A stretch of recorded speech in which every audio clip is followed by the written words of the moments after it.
বড় খবরে নজর রাখবো। কলকাতা হাইকোর্টে আরজিকর মামলার শুনানি শেষ। মামলা গ্রহণ করা হবে কিনা সেই অংশ নিয়ে ইতিমধ্যেই শুনানি শেষ হলো। কথা বলবো, আমাদের প্রতিনিধি সৌভিক মজুমদার রয়েছেন। সৌভিক, কি খবর রয়েছে আদালত সূত্রে? আর দেখো, ইতিমধ্যেই শুনানি শেষ হয়ে গিয়েছে এবং রায়দান স্থগিত রাখা হচ্ছে, যেটা মনে করা হচ্ছে যে খুব শীঘ্রই এই মামলা সংক্রান্ত চূড়ান্ত যে নির্দেশ সেটা মাননীয় বিচারপতি দেবাংশু বসাক দেবেন।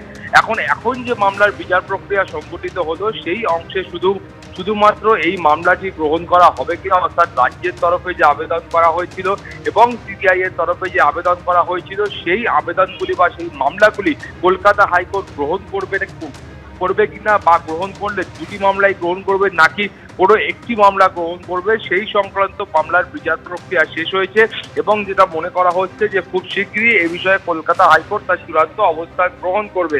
ফলে তুমি জানো যে আজকে সরকারের তরফ থেকে এবং সিবিআই এর তরফ থেকে উভয় পক্ষের যারা আইনজীবীরা ছিলেন সেই আইনজীবীরা তাদের সওয়াল জবাব পেশ করেছেন।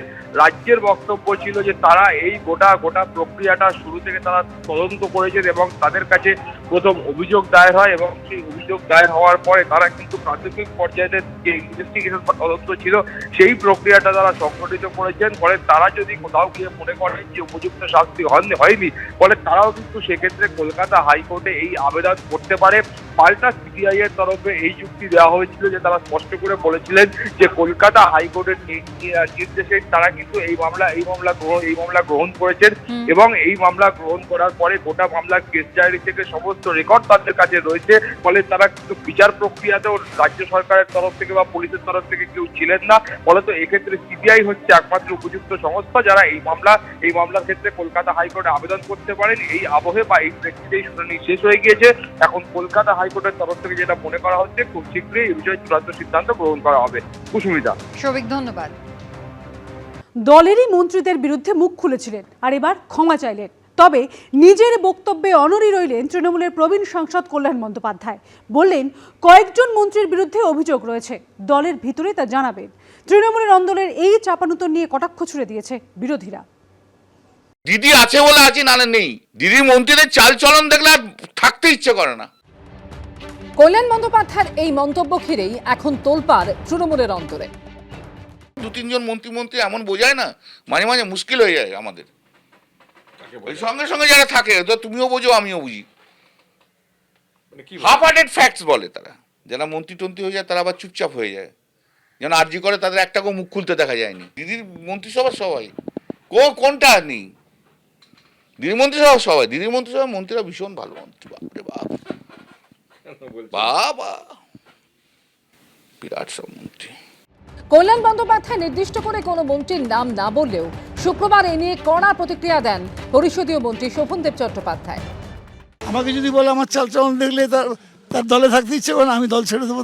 আমার চালচলনে যদি অন্য কেউ প্রভাবিত হয় আমার খারাপ চালচলনে, তা আমি থাকবো না দলে। আমি নিজেকে অনেক সংযতভাবেই চলাফেরা করি এবং আমি সেটা মেনটেন করে চলি। এই প্রেক্ষাপটে এক্স হ্যান্ডেলে কল্যাণ বন্দ্যোপাধ্যায় লিখেছেন, সমস্ত মন্ত্রীকে একগোত্রে ফেলে মন্তব্য করায় আমি ক্ষমা চাইছি। আমি বুঝতে পারছি যে শোভনদেব চট্টোপাধ্যায় এবং অন্য নেতারা আমার মন্তব্যে দুঃখ পেতে পারেন, তবে সেটা আমার উদ্দেশ্য ছিল না। শোভনদেব দা এবং সিনিয়র নেতাদের আমি খুব সম্মান করি, কেউ দুঃখ পেলে আমি তার জন্য অনুতপ্ত। শোভনদেব চট্টোপাধ্যায়ের কাছে ক্ষমা চাইলেও তিনি যে তার মূল বক্তব্যে অনড়, তাও নিজের পোস্টে স্পষ্ট করে দিয়েছেন কল্যাণ বন্দ্যোপাধ্যায়। লিখেছেন, কয়েকজন মন্ত্রীর বিরুদ্ধে আমার অভিযোগ রয়েছে, আমি দলের ভিতরে গঠনমূলকভাবে সেগুলো জানাবো। কিন্তু সেই মন্ত্রী কারা, কাদের আচরণে ক্ষুব্ধ শ্রীরামপুরের 4 বারের তৃণমূল সাংসদ? আমাদের দলের সবাইকে একটু সংযতভাবে মন্তব্য করা উচিত। আমরা সবাই কলিগ, আমাদের সবাই যদি আমার যদি বৈশাখ সম্বন্ধে খারাপ লাগে বৈশাখে বলবো, প্রেসকে বলবো। আমি এটা নিয়ে কিছু বলবো না, দলের বাইরে আমি প্রেসে বলার জন্য ডিসিপ্লিনারি কমিটির মেম্বার, প্রেসে আমি কোনো কথা বলবো না। এটা তো মুখ্যমন্ত্রীকে গিয়ে আপনারা প্রশ্ন করুন, এরকম কেন চলছে? আপনার এত কাছের নেতা এ ধরনের কথাবার্তা বলছেন প্রকাশ্যে, এক নেতা অন্য নেতার বিরুদ্ধে বিবৃতি দিচ্ছেন, আপনার অবস্থানটা স্পষ্ট করুন। যখন একটা দল ক্ষমতা থেকে চলে যায় বা রাজতন্ত্র যখন শেষ হয় তখন এগুলো হতে থাকে।